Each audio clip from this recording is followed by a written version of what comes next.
नमस्कार। ए to Z dishes Usha Korjani में आप सबका स्वागत है। आज इस वीडियो में मैं आपके साथ शेयर करने जा रही हूँ राजस्थान की बहुत ही खास ट्रेडिशनल मावा की कचौरी। आपने कचौरी तो हमेशा तीखी खाई है और राजस्थान की बहुत ही ट्रेडिशनल रेसिपीज़ आपने खाई होगी, पर उनमें से एक ये भी है। इतनी ये मज़ेदार लगती है ना, एकदम मावा ड्राई फ्रूट से भरी मीठी मीठी ये कचौरी होती है और आपको बनाते वक्त तो मज़ा आएगा ही आएगा, साथ ही साथ इसे खाते वक्त भी। जब भी आपको मिठाई से अलग कुछ खाना है ना, तो आप ये कचौरी बना सकते हैं, आपका मन भी खुश हो जाएगा। घर में भी बच्चों से लेकर बड़ों तक को पसंद आएगा। कोई भी पार्टी में, कोई स्पेशल ओकेशन पर या त्योहार पर आप इसे बना सकते हैं। जितनी ये दिखने में मज़ेदार लगती है ना, खाने में भी उतनी ही मज़ेदार लगती है और बनाने में भी बहुत आसान है। उसके लिए सबसे पहले गैस को ऑन करना है, आंच बिल्कुल धीमी कर लेनी है और इसके अंदर डालना है आपको 1 कप खोया। इसे फीका मावा भी कहते हैं। धीमी आंच पर इसे आपको बस 1 से 2 मिनट तक भूनना है, ज़्यादा नहीं भूनिएगा। अगर आपको खोया कैसे बनाए उसकी रेसिपी चाहिए तो मैं इसको लिंक आपको डिस्क्रिप्शन बॉक्स में दे दूँगी। आप बना सकते हैं घर पर भी और मार्केट का भी इस्तेमाल कर सकते हैं। मैंने घर का किया है। ज़्यादा इसे नहीं भूनना है और बिल्कुल धीमी आंच पर ही भूनना है, इस बात का ध्यान रखें। 1 से 2 मिनट के बाद 2 चम्मच जितनी पीसी हुई चीनी डालेंगे और 1/4 चम्मच इलायची का पाउडर।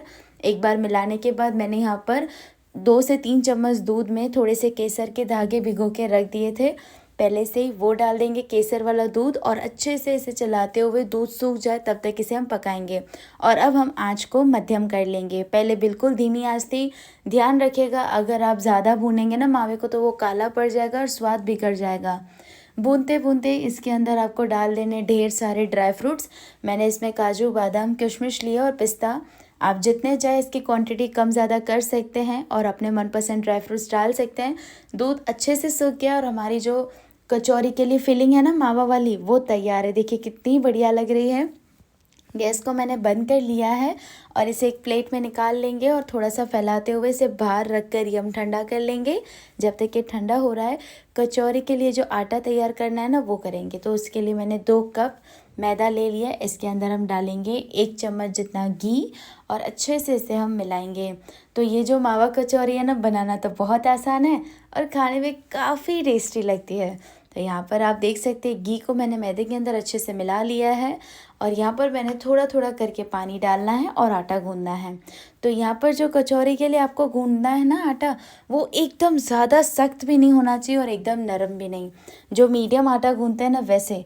तो क्या कीजिएगा, एक ही बार में पानी आपको नहीं डालना है। मेरा आधा कप पानी इसके अंदर इस्तेमाल हुआ है, पर थोड़ा थोड़ा करके ही डालिएगा। और मैं आपको बता देती हूँ आटा किस तरह से होना चाहिए कचौरी के लिए।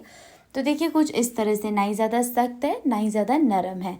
हल्का सा घी लगाकर इसे हम चिकना कर लेंगे इस तरह से हल्का सा। और अब इसे ढककर हम 15 से 20 मिनट तक रख देंगे। जब तक ये रेस्ट मिल रहा है इसे हम चाशनी बना लेते हैं। उसके लिए मैंने गैस को ऑन कर लिया, आंच धीमी कर लिए।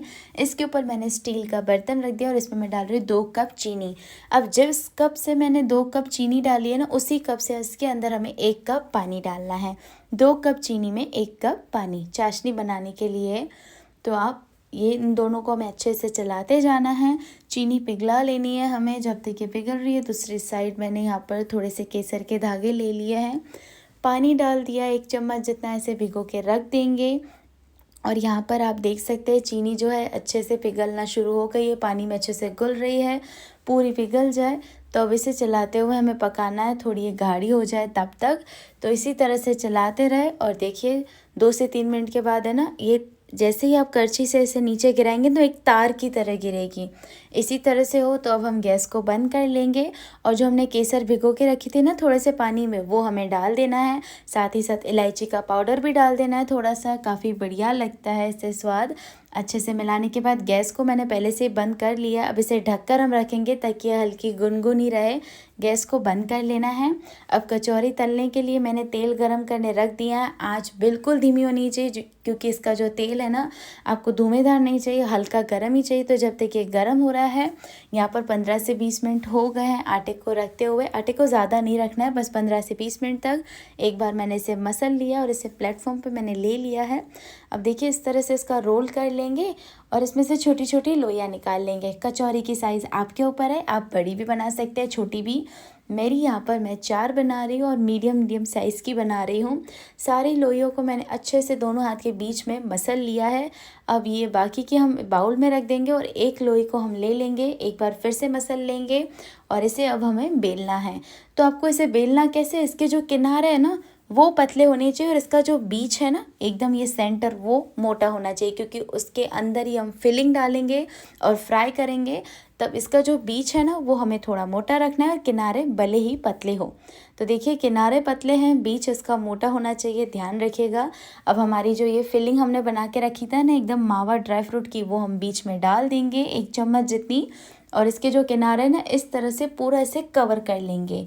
तो देखिए अच्छे से पूरा कवर करते हुए जो ये एक्स्ट्रा का आटा है वो आप निकाल भी सकते हैं या फिर दबा लें, और अच्छे से हल्के हल्के हाथ से ये आपको इसे दबाना है। और आप चाहे तो बेलन लगा सकते हैं, पर ध्यान रखिएगा बेलन आपको ज़ोर से नहीं लगाना है, सिर्फ हल्के हल्के हाथों से ही लगाना है, या फिर आप हाथ से भी कर ही सकते हैं।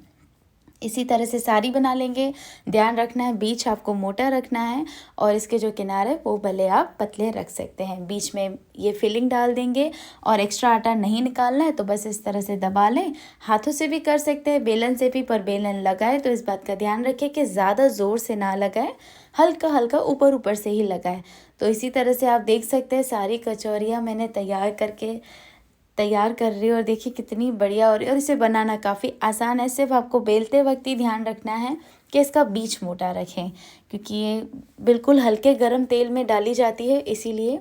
तो हमारी कचौरी तैयार हो गई है। अब मैं आपको तेल भी बता देती हूँ। देखिए आटा डाल के देखा, बिल्कुल हल्की हल्की प्रोसेस हो रही है। इतना ही आपका तेल गरम होना चाहिए, ज़्यादा गरम होगा तो ये बाहर से तो अच्छा कलर आ जाएगा पर अंदर से वो स्वाद नहीं आएगा। और ये कचौरी डालने के बाद आपको 1 से आधी सेकंड तक इसे छूना नहीं है। उसके बाद आपको इसी तरह से इसके ऊपर तेल डालते जाना है। और देखिए ये तेल मैं डालती जा रही हूँ, अभी मैंने पलटा नहीं है।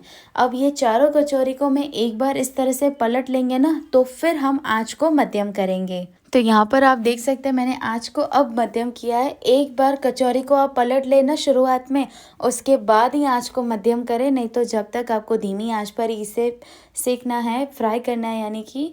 तो आप देख सकते हैं मध्यम आंच पर, बिल्कुल मध्यम आंच पर इसी तरह से अच्छा कलर आ जाए। और देखिए जैसे जैसे ये फ्राई होती जा रही है, फूलती जा रही है, कितनी बढ़िया, और इसके ऊपर बढ़िया सुनहरा कलर आता जा रहा है। एकदम ये क्रिस्पी हो जाए, खस्ता हो जाए, अच्छा कलर आना शुरू हो जाए, तब तक आपको इसी तरह से पलटते हुए मध्यम आंच पर ही इसे आपको तलना है। ध्यान रखिएगा आंच को तेज़ नहीं कीजिएगा, क्योंकि ये मीठी कचौरी है, तीखी तो नहीं है, तो थोड़ा बहुत आपको ध्यान रखना पड़ेगा। तो देखिए अच्छा कलर आ गया है, एकदम खस्ता हो गई है। तो इसे अब हम इस तरह से निकाल लेंगे। तो इस तरह से हम ये चारों की चारों निकाल लेंगे और हल्की सी ठंडी कर लेंगे, क्योंकि इसे कैसे खाया जाता है मैं आपको बताऊंगी। हल्की सी ये ठंडी हो जाए, जैसे आप हाथ लगा सके, तो इसके जो बीच में ना हम इस तरह से अपने अंगूठे की मदद से होल कर लेंगे। देखिए कितनी मज़ेदार इसकी स्टफिंग लग रही है। इसी तरह से मैंने तीनों कर लिए, और जैसे मैं कर रही हूँ आप देख सकते हैं कितनी खस्ता, अंदर से एकदम मावे वाली फीलिंग, ऊपर से ये अब बनाई हुई चाशनी हम इसके अंदर डालेंगे। मीठी मीठी कचौरी इतनी है बढ़िया लगती है ना, आप देखिए सोच ही सकते हैं कि कितनी ये टेस्टी लग रही होगी। तो देखिए इस तरह से चाशनी डालने के बाद ऊपर से मैंने थोड़े से ये फिर से कटे हुए पिस्ता और बादाम डाल दिया। आप अपने मनपसंद ड्राई फ्रूट्स डाल सकते हैं, अगर आपको नहीं पसंद है तो आप ना डालें, पर राजस्थान में ऐसे ही मिलती है। ऊपर से और चाशनी डाल देंगे थोड़ी सी। और अब इसे मैं दूसरा तरीका भी बता देती हूँ। देखिए एक कचौरी लेनी है, इस पर जैसे पिज़्ज़ा पर कट लगाते हैं ना वैसे लगाना है, पर पूरे नहीं, आधे तक की लगाना है। देखिए कितनी बढ़िया लग रही है, एकदम मावे से भरी हुई। ऊपर से चाशनी डालेंगे, थोड़े से ड्राई फ्रूट्स डालेंगे, तो आप इसे ऐसे भी सर्व कर सकते हैं किसी पार्टी या फिर कोई स्पेशल ओकेशन पे बना रहे, और ऐसे किसी को आप दे सकते हैं जैसे मैंने आपको होल करके बताया। तो आप इसे ज़रूर ट्राई कीजिएगा। बस आपको 2-3 चीज़ों का ध्यान रखना है, जैसे आप मावा जो है, फीका मावा, जब आप इसकी फिलिंग बना रहे तो मावे को आप बिल्कुल धीमी आंच पर भूनें, और ज़्यादा नहीं भूनना है, बस हल्का 1 से 2 मिनट तक ही भूनें। फिर दूध डालने के बाद उसे अच्छे से सूख जाए तब तक उसे पकाएं।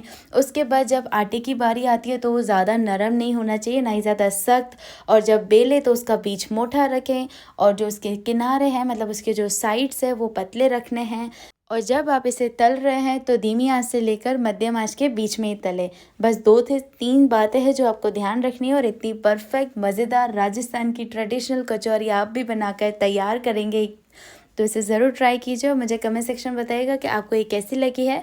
अच्छी लगी है वीडियो को लाइक कीजिए, शेयर कीजिए और मेरे चैनल को सब्सक्राइब करना बिल्कुल ना भूलिए। Thank you for watching.